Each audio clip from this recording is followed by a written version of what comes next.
Alors c'était il y a bien longtemps une tribu qui recherchait à vivre en pleine harmonie.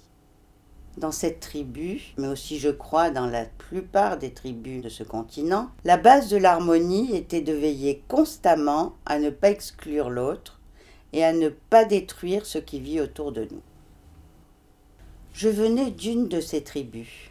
Ce qui comptait, c'était notre capacité à être en accord avec des principes de vie collective.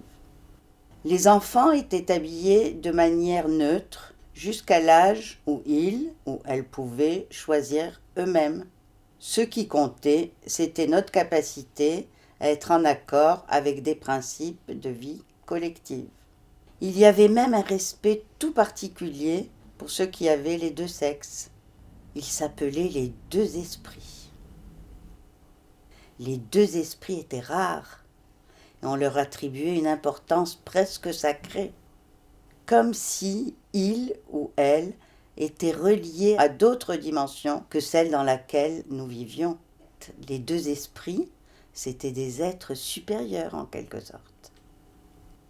Les mariages étaient toujours un moment de fête collective, quelle que soit la personne avec qui tu te mariais. Une femme ou un homme, ou encore un deux esprits.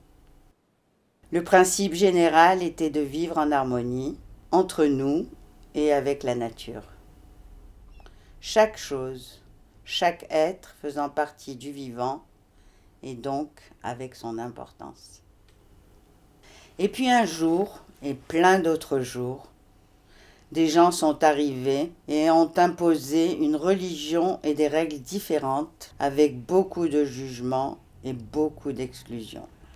Je n'ai jamais compris pourquoi on avait besoin d'exclure, mais j'ai compris que ça avait généré et que ça génère encore beaucoup de violence et beaucoup de souffrance.